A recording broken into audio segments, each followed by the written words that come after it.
actuellement assuré par Marie-Ève Debucois et Francis Gaquière devient échevin. Il aura l'agriculture dans ses attributions.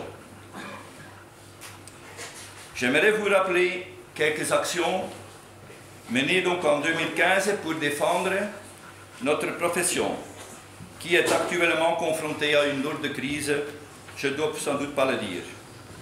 2015 est une année qui a connu de très bonnes conditions de travail, voire même excellentes. Une année 2015 sans intervention de la commission des dégâts. Les rendements étaient bons, mais par contre, les prix ne sont pas à la hauteur. Même si nos journées ne se terminent pas à 17 heures, même si nous travaillons parfois la nuit, même si nous gérons un vrai patron de PME, même si nous devons maîtriser une administration lourde et complexe, malgré tout, nous aimons notre métier. Ce qui nous rend malheureux, c'est de voir le grand écart entre la valeur marchande de notre production et le prix payé par le consommateur final.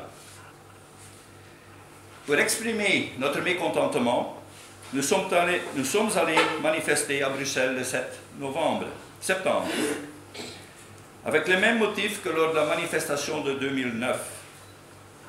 En premier lieu, pour un revenu décent aux agriculteurs pour l'ensemble des productions agricoles.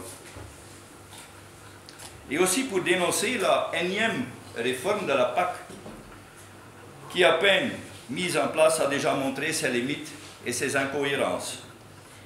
Par exemple, l'incapacité ou le refus de réguler certaines productions. Abandonner les quotas, c'est facile, mais il fallait réfléchir à d'autres solutions. L'Union européenne a commis une énorme bêtise en instaurant un boycott économique contre la Russie de Poutine. Un choix politique qui est à l'origine de l'embargo russe pour les produits agricoles. Il y a eu d'énormes conséquences sur, entre autres, le secteur porcin, qui dépend principalement de l'exportation. Ce secteur a perdu 45 millions d'euros en 6 mois de temps, dans les premiers 6 mois de l'embargo. En 2011, le prix du porc était de 1,20 € le kilo, et en décembre 2015, il était de 80 cents le kilo, soit une diminution de 30%. Alors que la différence entre le prix d'achat et le prix demandé et le prix de vente de la viande de porc n'a cessé de croître. Il fallait réagir. Et nous avons manifesté notre mécontentement à Bruxelles, ensemble, FEA, FJA, UAW. 17 fermes du Grand Commune étaient représentées. Notre comportement là-bas fut exemplaire. Mais nous avons malgré tout été arrosés et gazés par les forces de l'ordre. Et les plus touchés étaient bien sûr Jeannot et Michel Venin, à court d'oxygène bien sûr. On est loin de l'escorte qu'on a eue en 2009, n'est-ce pas Pascal? Suite à la manifestation, de maigres aides furent promises, totalement insuffisantes pour faire face au manque à gagner. Après la manifestation, j'ai introduit, ensemble avec Karine Stamper, au Conseil communal du 21 septembre, une motion en faveur des agriculteurs. Cette motion a été adressée aux autorités régionales, fédérales et européennes. Elle contenait une partie des revendications de notre syndicat, ainsi qu'une partie personnelle de ma part, spécifique pour notre région. J'ai entre autres demandé une diminution des charges sanitaires, environnementales et urbanistiques. En 2016, d'autres défis nous attendent, entre autres le traité transatlantique, ou le TTIP, ou encore TAFTA. C'est un accord de commerce et d'investissement entre l'Union européenne et les États-Unis, en cours de négociation depuis 2013 déjà.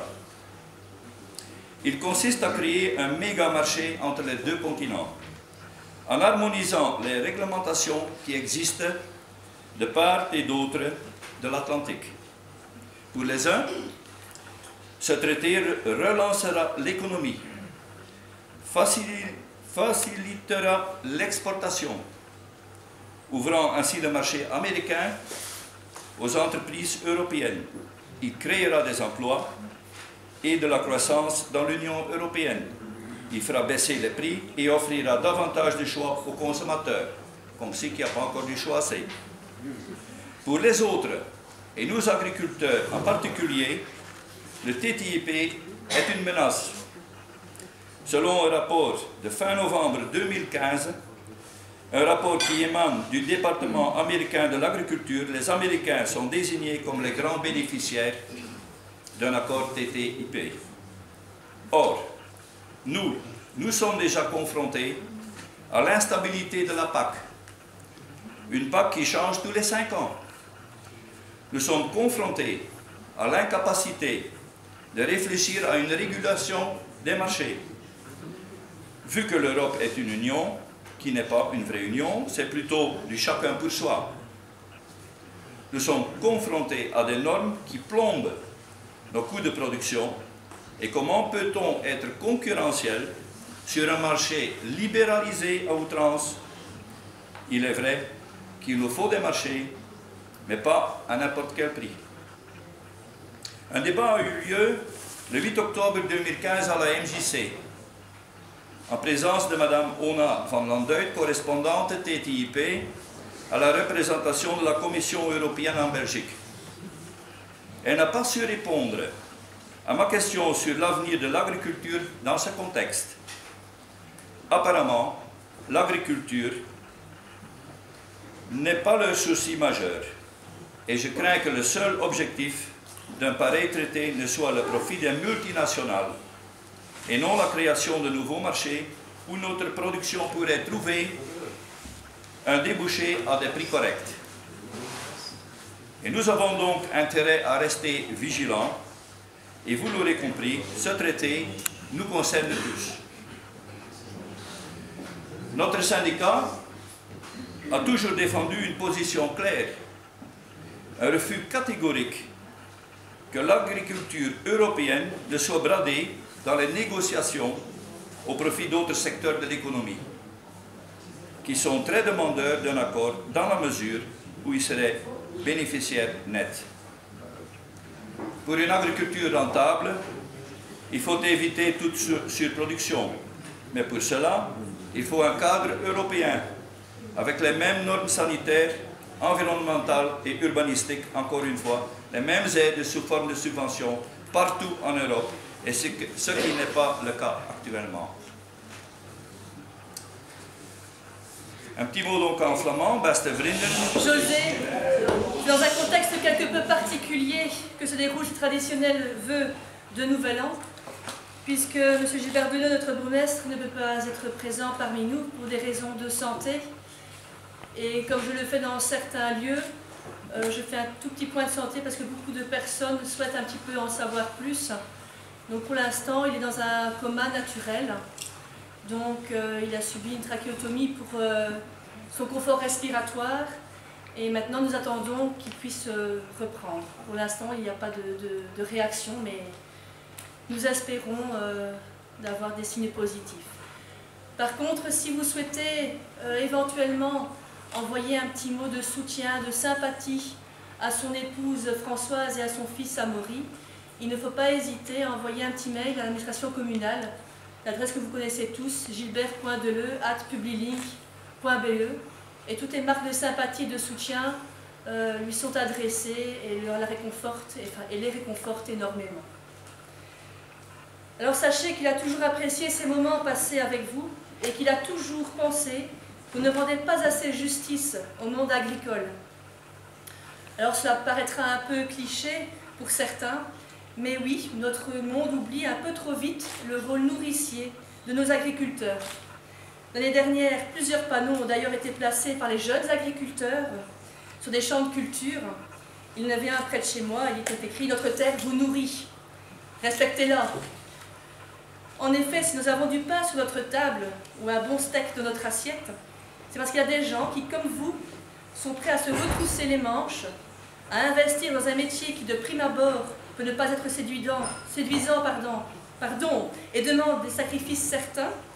On travaille certes bien plus que, comme tu le disais, 8 heures par jour, et au moment où d'autres prennent des vacances, on est dans un champ à récolter le fruit de son travail. Ces dernières années, l'agriculture a subi de sérieux revers, tels que la baisse de prix de vente des céréales, du lait ou de la viande, sans compter une nature capricieuse, capable de ruiner en un seul jour le travail de plusieurs mois, voire de plusieurs années. Et pourtant, des jeunes continuent à s'intéresser à ce noble métier, en prenant de gros risques et en investissant dans l'achat de gros matériel ou autres. Parfois, ils y apportent une petite touche de modernité. Ils proposent aussi des gîtes et des séjours à la ferme, mais aussi la vente de produits directement aux consommateurs, sans passer par des intermédiaires. Toutes ces idées méritent qu'on s'y intéresse, qu'on les relaie et qu'on les soutienne. Alors sachez que nous continuerons à apporter, dans la mesure de nos moyens et des outils mis à notre disposition, notre aide et notre soutien. Soyons surtout confiants. Personnellement, je travaillerai avec toute mon énergie, mon ardeur et mon cœur. Je travaillerai surtout dans la continuité de notre bourgmestre Gilbert Deleu et serai toujours à vos côtés pour vos interventions. Avec José Riqueboche, mais aussi avec Karine Haetz-Tampère et Jeanne de Castric, le sage, je sais que la défense de l'agriculture cominoise est entre de bonnes mains. Dorénavant, vous pourrez bien entendu compter aussi sur votre échevin, Francis Gaquière, qui reprend ce jour l'agriculture dans ses attributions. Et je terminerai simplement en vous souhaitant une excellente année 2016, qu'elle soit fructueuse et florissante, car votre rôle est majeur dans notre société actuelle. Donc meilleurs vœux à vous tous, une bonne et agréable année 2016. Merci.